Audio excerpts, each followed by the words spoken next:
কুষ্টিয়ার মিরপুর উপজেলায় ইয়াবা মামলার এক আসামিকে ছাড়িয়ে নিতে থানায় তদবির করায় বিএনপি ও জামায়াতের ৫ নেতাকে হেফাজতে নেওয়ার ঘটনা ঘটেছে। শনিবার রাতে এই ঘটনা ঘটে।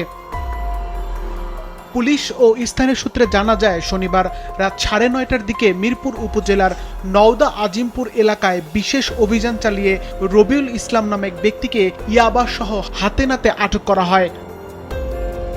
রাত ১০টার দিকে রবিউল ইসলামকে ছাড়িয়ে নিতে থানায় উপস্থিত হন স্থানীয় বিএনপি নেতা এনামুল হক।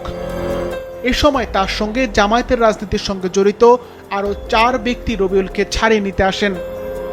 পুলিশ বলছে, থানায় এসে তারা আটক মাদক মামলার আসামিকে ছেড়ে দেওয়ার জন্য ওসির উপর চাপ সৃষ্টি করতে থাকেন। এ নিয়ে এক পর্যায়ে পুলিশের সঙ্গে তাদের তর্ক বিতর্ক হয়।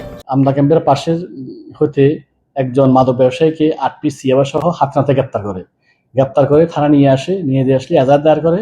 এজাহার দায়ের করার ফলে রাত 10:30টার সময় স্থানীয় বিএনপির নেতা এনামুল হক মেম্বার, ৬ নং ওয়ার্ডের সদরপুর ইউনিয়ন মেম্বার এবং স্থানীয় জামায়াতের নেতা সুজন আলী, আলাউদ্দিন, শফিকুল ইসলাম, শাহিদুল ইসলাম সহ থানায় এসে তদবির করে মাদক ব্যবসায়ী ছেড়ে দেওয়ার জন্য। যেহেতু সারা দেশে আমাদের স্বরাষ্ট্র মন্ত্রণালয় এবং আমাদের পুলিশ সুপার মহোদয়ের নির্দেশে মাদক অভিযান চলতেছে, তাদেরকে বারবার নিষেধ করার পরেও তথাপিও তারা বারবার তদবির করছে। পরবর্তী তাদেরকে একাধিকবার বলার পরে না শোনার কারণে তাদেরকে আমি এই হেফাজতে রাখা হয়েছে।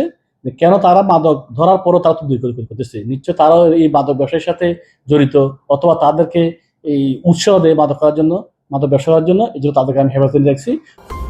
তবে গণ্যমান্য ব্যক্তিদের উপস্থিতিতে হেফাজতে নেওয়া জামাত ও বিএনপির নেতাদের ছেড়ে দিয়েছে পুলিশ। ঘটনাটি নিয়ে স্থানীয় রাজনৈতিক অঙ্গনে ব্যাপক আলোচনা সমালোচনা চলছে। সিফাত রহমান, মাছরাঙ্গা, নিউজ ডেস্ক।